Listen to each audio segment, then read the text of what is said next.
Hello guys, അപ്പം നമ്മൾ ആ മൾട്ടി ഗാലക്സി പെയറിനെ ബ്രീഡ് ചെയ്യിക്കാൻ പോവാണ്. ഓൾറെഡി നമ്മളൊരു ചില്ല് ഗ്ലാസ്സിലൊക്കെ ഇട്ട് മെയിലിന് കാണത്തക്ക രീതിയിൽ ഫീമെയിലിനൊക്കെ വെച്ചിട്ടുണ്ട്. ഇനിയിപ്പോൾ ഇറക്കി വിട്ട് കഴിഞ്ഞാൽ ഭാഗ്യമുണ്ടെങ്കിൽ ബ്രീഡാവും, ഇല്ലേ രണ്ടും കൂടി കൊത്തിയിട്ട് അവസാനം നമ്മൾ ഒന്നിനെടുത്ത് മാറ്റേണ്ടി വരും. എന്ത് നടക്കും എന്ന് അറിഞ്ഞൂടാ. ബ്രീഡായി കിട്ടിയ വലിയ കാര്യം, ബ്രീഡായി കിട്ടിയില്ലെങ്കിൽ പിന്നെ വേറൊരു ഫീമെയിലിനെ നോക്കേണ്ടി വരും. പിന്നെ ഒരു മെയിൻ പ്രശ്നം എന്ന് പറഞ്ഞാൽ നിങ്ങളെപ്പോഴും ബ്രീഡ് ചെയ്യിക്കുമ്പോൾ ഈ ഫീമെയിലിന് മെയിലിനെക്കാട്ടി സൈസ് കുറവുള്ളതിനെ ചൂസ് ചെയ്യുന്നതാണ് ഏറ്റവും ബെറ്റർ ആയിട്ടുള്ളൊരു ഓപ്ഷൻ. ഫീമെയിലിന് സൈസ് കൂടിക്കഴിഞ്ഞാൽ ചിലപ്പോൾ ഫീമെയിലിന് മെയിലിനിട്ട് കൊത്തിക്കൊല്ലും. ബ്രീഡിങ് ആവാൻ ഭയങ്കര ബുദ്ധിമുട്ടാണ്. ഇതിപ്പോൾ നമ്മൾ വെറുതെ ഒരു ഹാഫ് ചാൻസേ ഉള്ളൂ, ഹാഫ് ചാൻസ് ഇല്ല എന്ന് പറയാം.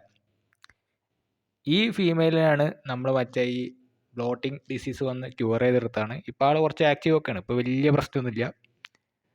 എങ്കിൽ പോലും ബ്രീഡായാൽ നല്ലത്. ബ്രീഡായില്ലെങ്കിൽ വേറൊരു ഫീമെയിലിനെ ഞാൻ സെറ്റ് ചെയ്ത് വെച്ചിട്ടുണ്ട്, അതിനെ ഇറക്കി വിട്ടാൽ മതി. ചെക്ക് ചെയ്ത് നോക്കാം, 2-3 ദിവസം വെയിറ്റ് ചെയ്യാം. 3 ദിവസം എടുക്കും തോന്നുന്നു.